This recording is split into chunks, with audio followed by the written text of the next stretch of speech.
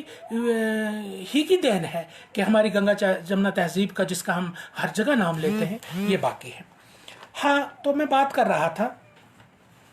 جہاں تک آج کے دور کی میں نے عرض کیا ہمارے ہاں گزشتہ 30 سال جو ہیں وہ عجیب طور پہ میں جموں کشمیر کے حوالے سے بات کر رہا ہوں, سماجی طور پہ, تمدنی طور پہ, ہر لحاظ سے ہم بڑے پرآشوب دور سے گزرے ہیں.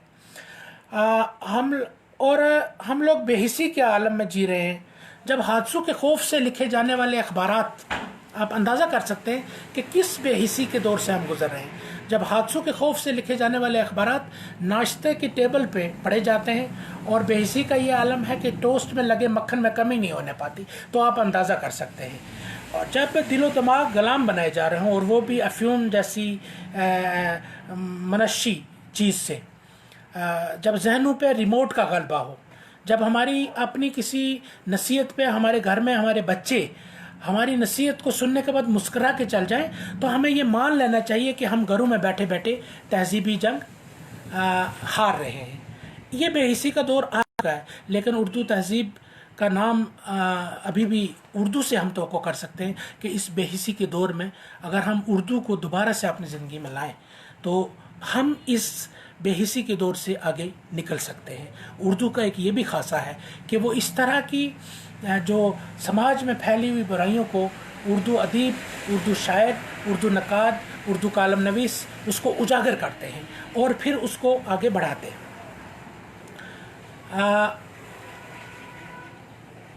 جہاں تک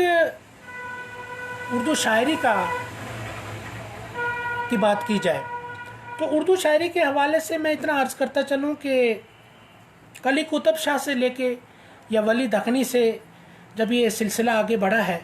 تو اردو غزل اور اردو شاعری نے بہت الگ الگ طریقوں سے گفتگو کی. شروعات میں غزل اگر عورت کے متعلق یا محبوب کی زلفوں سے کھیلنے یا اس کی حسن کو بیان کرنے کا نام تھا. بہت شکریہ. چائے پیش کی گئی ہے مجھے. میں تمام تحریک اردو ادب سے جو میرے دوست, جو میرے بزرگ, جو میرے احباب جڑے ہیں, میں ان سے گزارش کروں گا کہ آپ ہمارے ساتھ صرف گفتگو ہی نہیں سنیے, چائے کا مزہ بھی لیجیے. تو میں عرض کر رہا تھا کہ بہت شکریہ جتنے بھی لوگ, رحمت اللہ رونیال صاحب, بہت بڑا نام اردو ادب کا, اور جتنے بھی لوگ, میں سب کا نام نہیں لے پا رہا ہوں, نیٹ ورک کی پرابلم ہے, بارڈر کے اس پار ہے آدھا اور آدھا اس پار ہے, خونی لکیر نے ہمیں 2 حصوں میں بانٹا ہوا ہے, تو یہاں نیٹ کی پرابلم 2G ہی چلتا ہے. بہرحال میں کوشش کر رہا ہوں. ہاں تو میں ذکر کر رہا تھا کہ اردو ادب کے حوالے سے جس طرح سے بات ہوئی ہم کر رہے تھے, تو شروع میں محبوب سے بات کرنا غزل کہلاتا تھا, یا قصیدے لکھے جاتے تھے بادشاہوں کی شان میں اور ان کی تعریف کی جاتی تھی. پھر اردو شاعری میں بہت پہلے سے جو چلا وہ مرثیے جو کربلا کے حوالے سے لکھے گئے اور خوبصورت انداز منظر کشی کی گئی کربلا کے حالات کے, ان میں اہل بیت اطہار سے محبت مودت کی حد تک اور مودت عشق کی حد تک اس کا اظہار کیا گیا. اس کے ساتھ ساتھ نعت کے حوالے سے بہت کچھ لکھا گیا. لیکن میں عرض کر رہا تھا کہ شروعات میں, اور پھر کیفی اعظمی نے ایک جگہ کہا تھا, مجھے کہیں دیکھنے کو موقع کہ اردو غزل, میرے ساتھ بہت سے اسکالر جڑے ہیں, اردو غزل اگر محبوب کی زلفوں میں الجھ گئی ہوتی تو آج تک مر گئی ہوتی. اردو غزل نے ان تمام سماجی برائیوں کو, سماج میں ہونے والے مسائل کو, ہمارے گھر آنگن کے مسائل کو, ہماری سیاسی, سماجی, تمدنی, ثقافتی ہر قسم کے پہلوؤں پہ روشنی ڈالی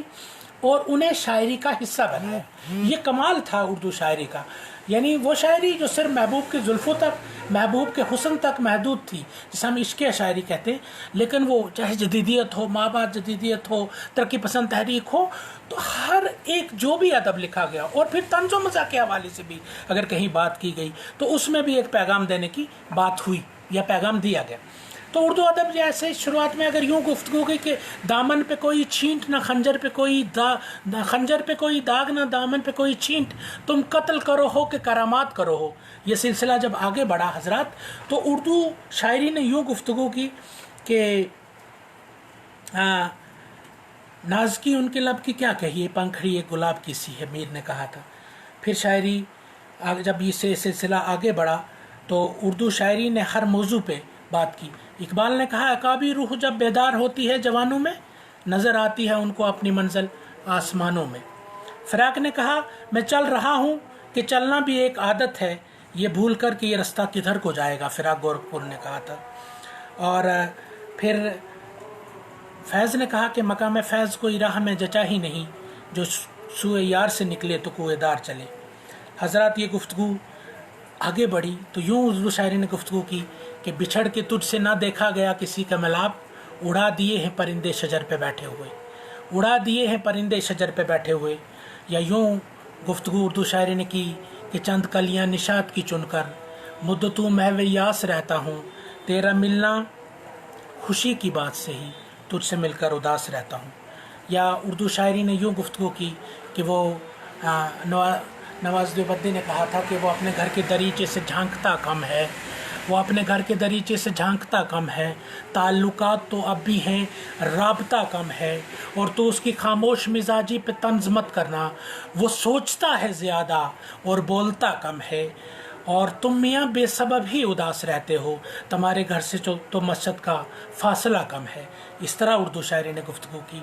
اور اردو شاعری نے حضرات اس طرح گفتگو کی کہ اگر وہ میری وفا کا قیوم نشاد نے کہ اگر وہ میری وفا کا یقین کرتا ہے تو میرے بارے میں کیوں چھان بین کرتا ہے، ثبوت کم نہیں یہ بھی تو اس کے ہونے کا کہ سب کے نام وہ 2 گز زمین کرتا ہے۔ اور یہ شعر سنیے گا کس طرح مجبوری ہے سچے لوگوں کی کہ ثبوت کم نہیں یہ بھی تو اس کے ہونے کا کہ سب کے نام وہ 2 گز زمین کرتا ہے، بس اس سوال پہ، یہ ہماری سماجی مجبوریاں ہیں، بس اس سوال پہ اٹکی ہے، بس اس سوال پہ اٹکی ہے ڈور رشتوں کی کہ مرنے والا کسے جانشین کرتا ہے، کہ مرنے والا کسے، یعنی بزرگوں کی، بوڑھے باپ کی، ماں کی خدمت اس لیے کی جاتی ہے کہ وہ زمین کس کے نام لکھ کے جائے گا، کہ مرنے والا کسے جانشین کرتا ہے۔ حضرات اردو شاعری جب اس سے آگے بڑھی تو اس نے اس انداز میں گفتگو کی، اس طرح سے گفتگو کی کہ علی سردار جعفری نے کہا کہ اے وطن خاک وطن وہ بھی تجھے دے دیں گے، اے وطن خاک وطن وہ بھی تجھے دے دیں گے، بچ گیا ہے جو خون اب کے فسادات کے بعد، بچ گیا ہے جو خون اب کے فسادات کے بعد۔ سید سہیل نقوی صاحب، ڈاکٹر مشتاق وانی صاحب، عرفان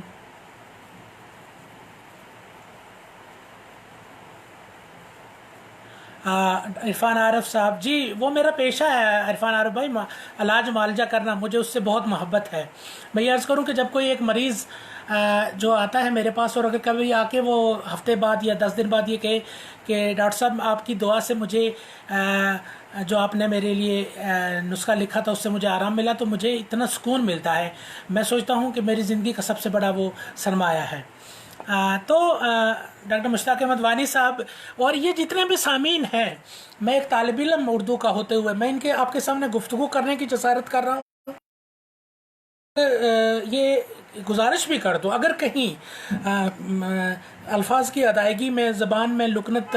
یا کچھ اور کہیں سے کوئی گستاخی یا آپ حضرات کی شان میں کہیں کوئی گستاخی ہو جائے تو مجھے معاف فرمائیں گے۔ یہ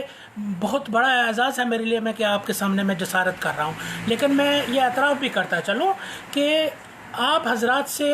میں نیٹ کے سامنے، میں مشتاق وانی صاحب اور یہ کچھ جتنی شخصیات ہیں اردو کے حوالے سے جو مجھ سے جڑی ہیں، وسیم بریلوی نے کہا کہ میں ان سے نظریں ملاتے ہوئے بھی ڈرتا ہوں کہ باتوں باتوں میں وہ ذہن پڑھنے لگتے ہیں، تو یہ ذہن پڑھنے کا ہنر جانتے ہیں یہ سب لوگ، اس لیے آپ کے سامنے بات کرنا بہت بڑی میرے لیے میں ہمت جٹا رہا ہوں۔ تو میں کہہ رہا تھا کہ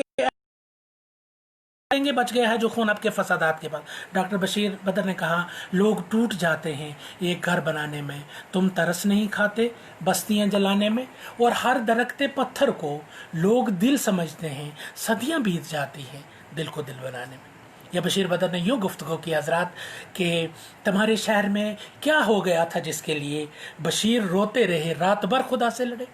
یا بشیر بدر نے یوں کہا تھا جو آج کل کمپیوٹر کا زور ہے، انٹرنیٹ کا زور ہے، ٹیکنالوجی کا زور ہے، بشیر بدر نے کہا تھا کمپیوٹروں سے غزلیں لکھیں گے، کمپیوٹروں سے غزلیں لکھیں گے بشیر بدر، غالب کو بھول جائے گی 21ویں صدی۔ تو حضرات پھر پروفیسر وسیم بریلوی کو نے جب گفتگو کی اردو شاعری کے حوالے سے تو یہ گفتگو کی کہ کیا بتاؤں کیسے خود کو در بدر میں نے کیا، عمر بھر کس کس کے حصے کا سفر میں نے کیا، اور تو نفرت بھی نہ کر پائے گا اس شدت کے ساتھ جس تجھ سے بے خبر میں نے کی، جس بلا کا پیار تجھ سے بے خبر، تو نفرت بھی نہ کر پائے گا اس شدت سے پیار کے ساتھ جس بلا کا پیار تجھ سے بے خبر میں نے کیا، اور چند جذباتی سے رشتوں کے، یہ ماما، چاچا، تایا، ماسی، خالہ، چند جذباتی سے رشتوں کے بچانے کو وسیم، کیسا کیسا جبر آپ نے آپ پر میں نے کیا، کیسا کیسا جبر آپ نے، یہ مجبوری ہے۔ اور کیسے دیکھیں یہ شعر سنیے کہ کیسے بچوں کو بتائیں راستوں کے پیچ و خم، اس طرح سے بھی گفتگو، کیا مجبوری ہے سچے لوگوں کی کہ کیسے بچوں کو بتائیں راستوں کے پیچ و خم، زندگی بھر تو کتابوں کا سفر میں نے کیا، زندگی بھر تو کتابوں کا سفر میں نے کیا۔ حضرات یا معراج فیض آبادی نے کہا تھا کہ اندھے خوابوں کو اصولوں کے ترازو دے دے، اندھے خوابوں کو اصولوں کے ترازو دے دے، میرے مالک مجھے جذبات پہ قابو دے دے، اور میں سمندر بھی کسی غیر کے ہاتھوں سے نہ لوں، ایک قطرہ بھی سمندر ہے اگر تو دے دے، میں سمندر بھی کسی غیر کے ہاتھوں سے نہ لوں ہے اگر تو دے دے۔ اور یہ سنیے کہ زندگی کے نام پر، یا یوں گفتگو کی کہ زندگی کے نام پر جہاں سے گزرتا کون ہے، زندگی کے نام پر جہاں سے گزرتا کون ہے، موت کی باتیں تو سب کرتے ہیں مرتا کون ہے، یہ اردو کے حوالے سے پیش کر رہا ہوں کہ زندگی کے نام پہ جہاں سے گزرتا کون ہے، موت کی باتیں تو سب کرتے ہیں مرتا کون ہے، یہ ہماری گمشدہ تہذیب کی اجڑی سرائے سب زیارت اس کی کرتے ہیں ٹھہرتا کون ہے۔ پھر جب اسی شاعری نے نسوانی جذبات کی ترجمانی کی تو اس طرح سے رہائی کی کرے تدبیر کون، دست بستہ شہر میں کھولے میری زنجیر کون، اور میری چادر تو چھنی تھی رات کی تنہائی میں، بے ردائی کو میری پھر دے گیا تشہیر کون۔ یہ کس طرح سے نسوانی جذبات کی ترجمانی کی ہے، درد بیان کیا ہے، کس طرح سے احساسات۔ اور اس کے بعد حضرات جب یہی شاعری آگے بڑھی تو خواتین نے اس طرح سے گفتگو کی کہ طلاق دے تو رہے ہو